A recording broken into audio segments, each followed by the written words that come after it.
So you are in the zone, the code is flowing, and then Claude cuts you off, you hit your token limit, and you're completely locked out for the next 5 hours. Your workflow is completely dead.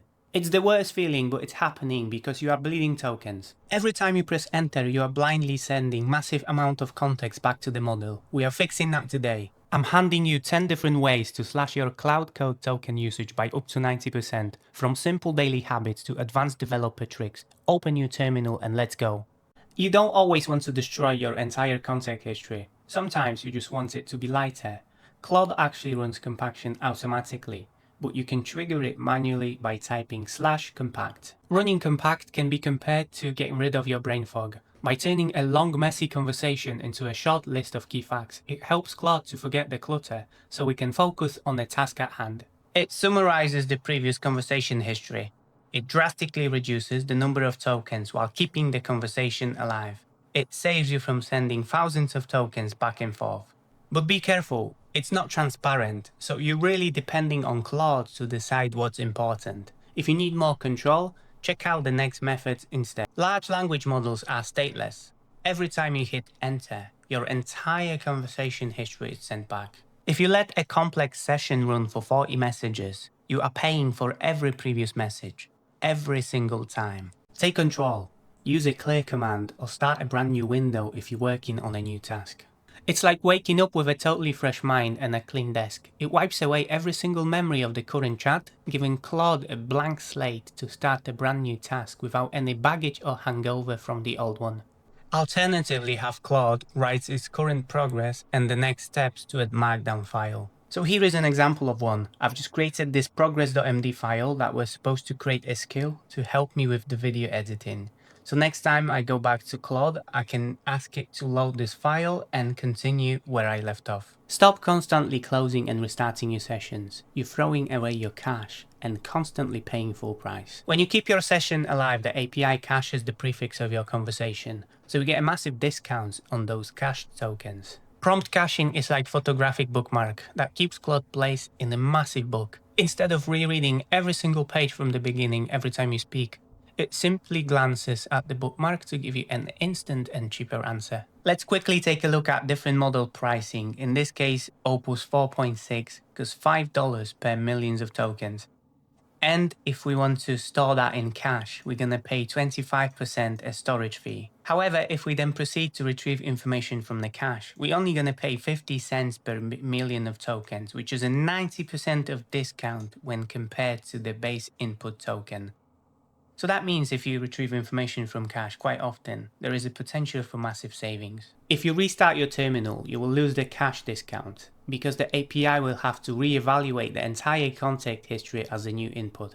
So keep the session open. If you need to work on a different task, just open a brand new tab and preserve that cache. And if you need to switch off your computer, you can always exit the current conversation, take the note of the ID that you're gonna get back. So then next time you're back online, you can paste that ID back in and you'll be back where you left off. Claude does not switch between the models automatically when you work on different tasks. You can see a current active model by doing the /model command. The Opus is the most advanced one and it's the best for high-level planning, complex logic, debugging. Haiku is very good for very quick responses and Sonnet is somewhere in between. And if we quickly look at the pricing, you can see that the Haiku costs $1 per million tokens, Sonnet costs $3, and Opus costs $5, which means that the Sonnet will drain your usage 3 times more quicker than Haiku and Opus 5 more times. That's why it could be quite interesting optimization if you keep that in mind and you switch between the models when appropriate. And if we take a look at the problem solving, we can clearly see that the Opus is the best when it comes to solving problems, followed by Sonnet and Haiku. However, the difference is not that big, and if you consider the price, it's definitely worth considering. Also the max token output, which is the response size that the model can produce. The Opus is half the size of the Sonnet and Haiku, and the relative speed on how quickly you get the response back.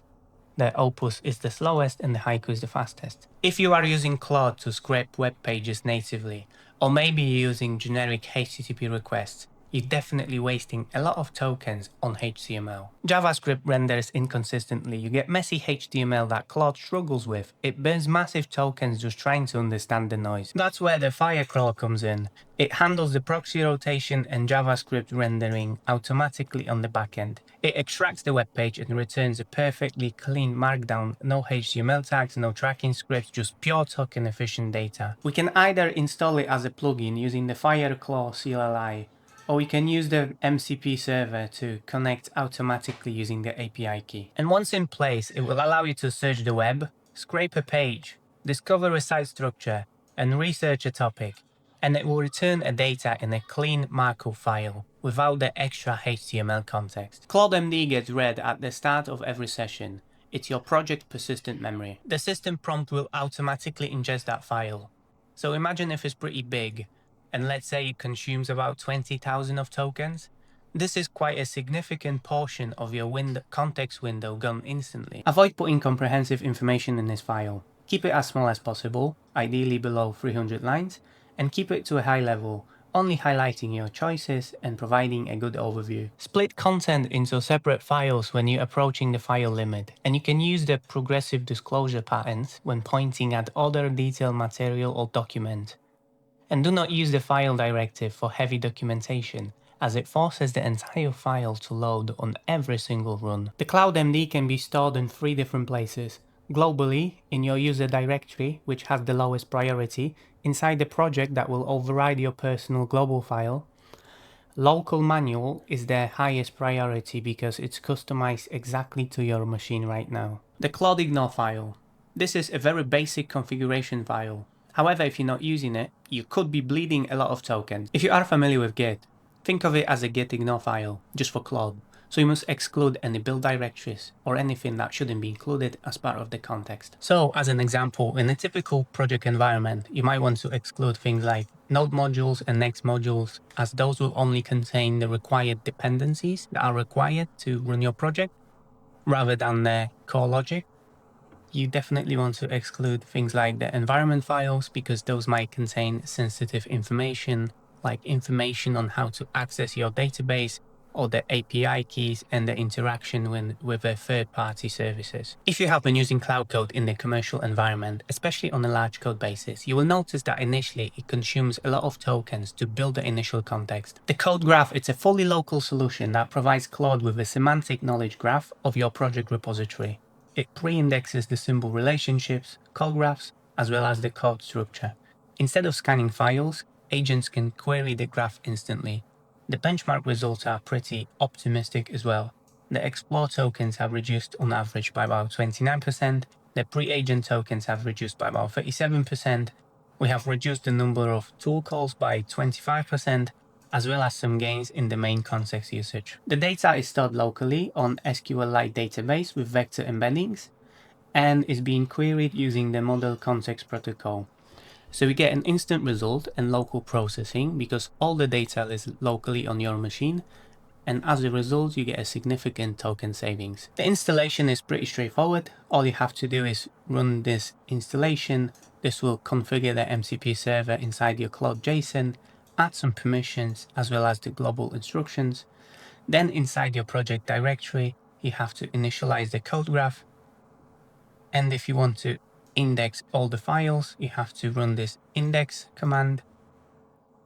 And then in the future, if you have any changes, modified or remove files, all you have to do is sync. So here is some information that you can get if you analyze the project using the code graph.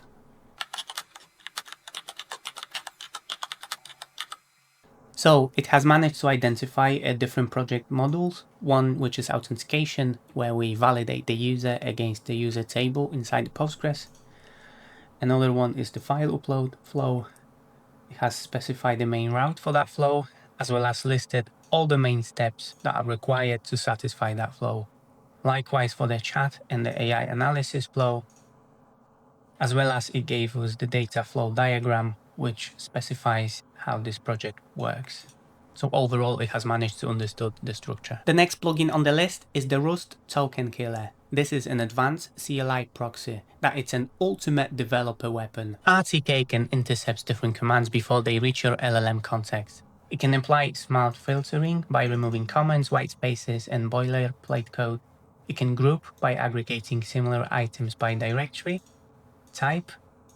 It can truncate in relevant context. It can apply deduplication by collapsing repeated log lines. And it works with variety of commands on files, Git commands, GitHub CLI, test runners, build and lint, package managers, containers, and data analysis. And if we take a look at the savings, the results are pretty mind-blowing. The savings are anywhere from 70 to 92%, and RTK achieves that by compressing the command output before they reach your LLM context. It's a single Rust binary library that doesn't have any dependencies, and the delay is less than 10 milliseconds. Imagine you ask someone, what are the top complaints in those 10,000 customer reviews?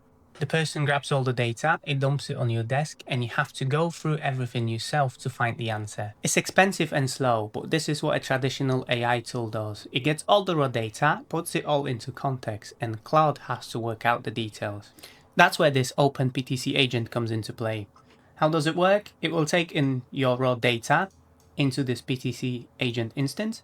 It will write a script in Python to process that data onto this Daytona sandbox. That Daytona sandbox will process, filter, and aggregate the data, returning you the final result. And you can use that final result in your Claude Code, which is going to result in 80 to 98% token reduction.